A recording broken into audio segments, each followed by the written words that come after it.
There is a strange lie people keep swallowing in public and repeating in private. They say attraction is about appearance. About charm. About knowing what to say, when to smile, how to be noticed, how to be liked. But if you have lived long enough, you know that is not how the world really works. Some of the most desired people in any room are not the loudest, not the prettiest, not even the most social.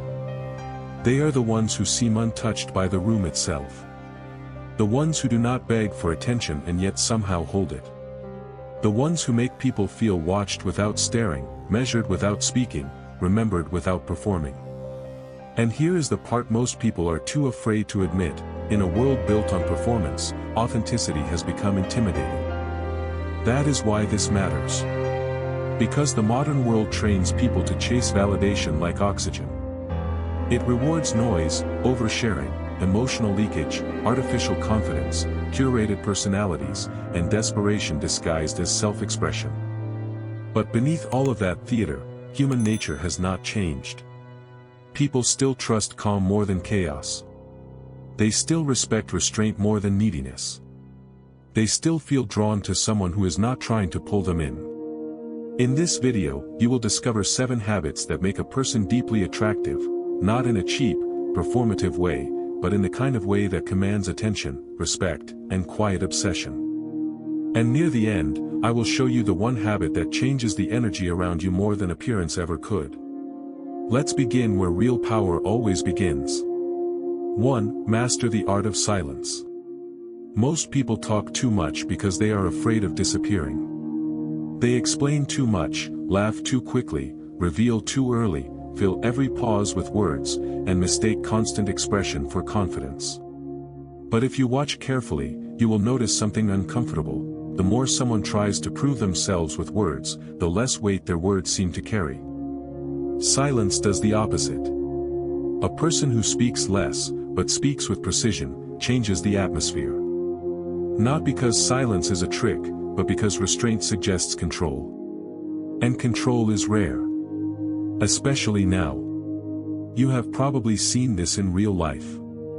A meeting full of people talking over each other. Everyone trying to sound sharp. Everyone trying to make sure they are seen. Then one person says almost nothing for 10 minutes. They listen. They observe. They do not rush to react. And when they finally speak, the room shifts. Not because they are louder. Because they were not wasting energy fighting to exist. That is attractive. Marcus Aurelius warned that the more we value what is outside our control, the less control we have. And nothing reveals inner instability faster than compulsive speech. When you cannot tolerate silence, you expose your dependence on the approval of others. Silence is not emptiness. It is filtration. It is proof that not every thought deserves release. It is the discipline of knowing that mystery creates gravity, and gravity draws people closer than noise ever will. In a fake world, silence feels dangerous because it cannot be easily read, manipulated, or possessed. 2. Maintain an unshakable presence. There are people who enter a room and immediately alter its energy. They do not force it. They do not announce themselves. They are not performing confidence. They simply look like they belong to themselves. And in a culture where so many people are emotionally rented by the opinions of strangers, that kind of self-possession feels almost supernatural. But it is not supernatural. It is trained. Unshakable presence is what happens when a person stops negotiating their worth with the outside world. It is built in private, through discomfort, disappointment, rejection, solitude, humiliation, and the slow decision to stop collapsing every time life refuses to flatter you. Seneca once wrote that he who fears death will never do anything worthy of a living man. The same is true for social fear. If you are afraid of judgment, you will edit yourself into weakness. You will enter rooms asking for permission instead of bringing presence. And people can feel that.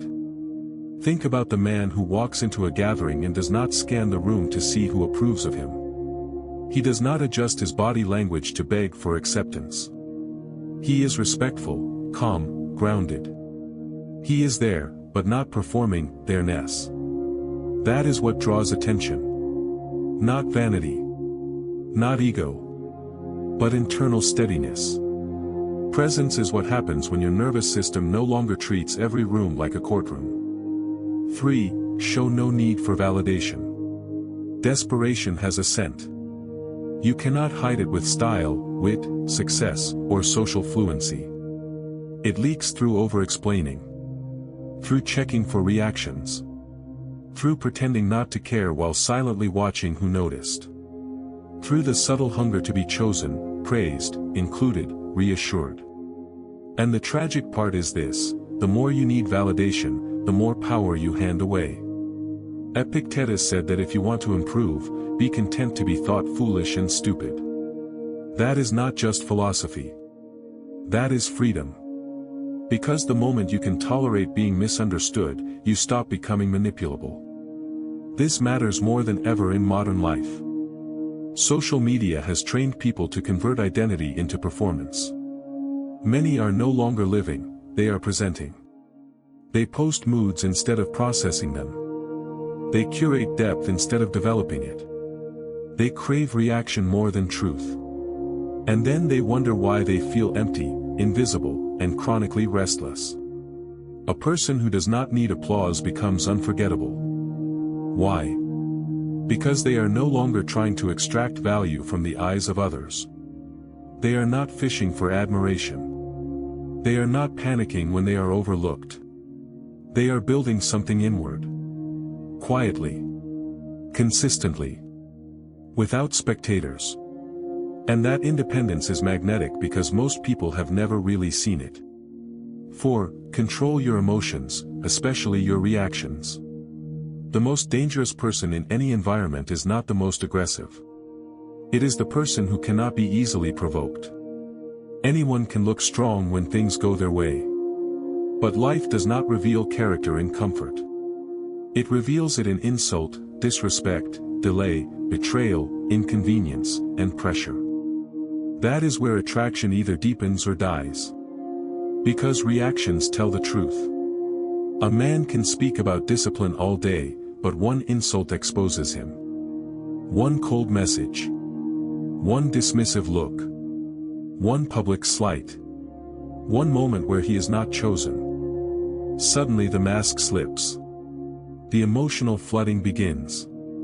The need to respond, defend, retaliate, explain, prove. Marcus Aurelius said you have power over your mind, not outside events. Realize this, and you will find strength. That strength becomes visible in very ordinary moments. When someone interrupts you, and you do not rush to dominate the room back. When someone underestimates you, and you do not panic to correct their image of you. When someone tries to bait you emotionally, and you refuse to donate your piece to their chaos. That kind of control unsettles people. Not because it is cruel. Because it reveals hierarchy. The person who can manage themselves under pressure immediately appears rarer, deeper, and harder to manipulate. And in a society addicted to emotional leakage, composure feels like power. 5. Embrace solitude and self-sufficiency. Most people are not afraid of being alone. They are afraid of meeting themselves without distraction. That is why they keep noise around them, texting, scrolling, chatting, dating, posting, hovering, staying busy, staying stimulated, staying surrounded. Not because connection is bad, but because solitude exposes what performance hides. A person who can sit with themselves without collapsing into emptiness becomes different. Seneca wrote that the greatest thing in the world is to know how to belong to oneself. That line grows heavier with age. Because eventually you realize that self-sufficiency is not about isolation. It is about not needing constant emotional outsourcing. The world teaches people to fear solitude as if it means failure. But often solitude is where identity becomes clean again. It is where the borrowed voices get quieter. It is where your desires stop being shaped by trends, pressure, comparison, and fear of missing out. And yes, people can feel that too. When someone enjoys company but does not depend on it, they become harder to control. harder to guilt, harder to seduce with shallow attention. They stop walking into relationships starving. They stop treating proximity as proof of value. A self-sufficient person does not cling. They choose. And being chosen by someone who does not need you will always feel more powerful than being chased by someone who cannot stand alone. 6. Master the art of subtlety. Not all power announces itself. In fact, the deepest power often arrives quietly, without marketing, without dramatic declarations, without the need to constantly prove what it is.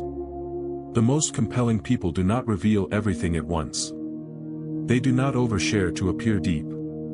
They do not explain every motive, narrate every wound, or display every layer on demand. They let time do some of the work. This matters because modern culture confuses exposure with intimacy. But exposure is not intimacy. Exposure is often just undisciplined transparency. And when someone tells you everything immediately, there is nothing left to discover. Subtlety creates depth. It is in the pause before the answer. The detail you do not volunteer. The confidence to let your actions speak before your story does. It is the refusal to reduce your entire inner world into content for easy consumption. A subtle person is attractive because they feel real. Layered. Unfinished. Not strategically mysterious, but naturally private.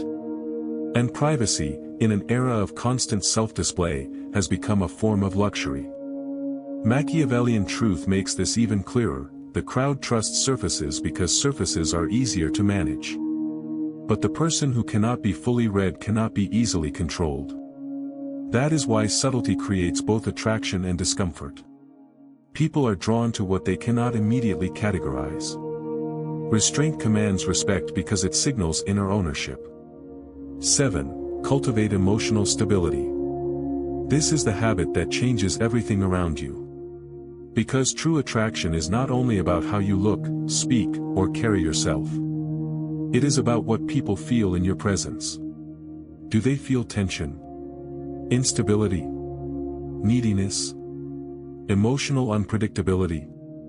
Or do they feel steadiness, clarity, and room to breathe? Emotional stability is rare because it is not glamorous. It does not give instant dopamine. It is built through repeated inner work, catching your patterns, learning your triggers, telling yourself the truth, refusing to let temporary emotion make permanent damage. Seneca wrote that he who is brave is free. Emotional stability is bravery in a form most people overlook. It is the courage to remain centered when life becomes disorder. To not turn every disappointment into identity. To not let every mood become a command. You see it in families. In leadership. In love. In conflict. When others panic, the stable person slows down. When others spiral, the stable person sees clearly. When others dramatize, the stable person grounds the room. That is more attractive than charm. More powerful than style. More memorable than beauty. Because people remember how safe or unsafe they felt around you. And the person who stays calm without becoming cold, who remains strong without becoming rigid, who can hold emotional weight without collapsing into reaction, becomes someone others trust, admire, and in many cases, quietly depend on. So no, attraction is not a costume. It is not a script. Not a trick. Not a performance built for weak eyes and short attention spans. It is the consequence of inner order. Silence. Presence. Freedom from validation. Emotional control. Solitude. Subtlety. Stability. These are not just habits that make you more attractive. They are habits that make you harder to manipulate, harder to replace, and harder to forget in a world overflowing with people who have abandoned themselves just to be seen. And maybe that is the real reason these qualities disturb people. Because every fake system is threatened by someone who no longer needs it. If this spoke to something you have felt but never fully put into words, then stay with this path. And tell me in the comments, which of these 7 habits do you already carry, and which one is still quietly controlling your life.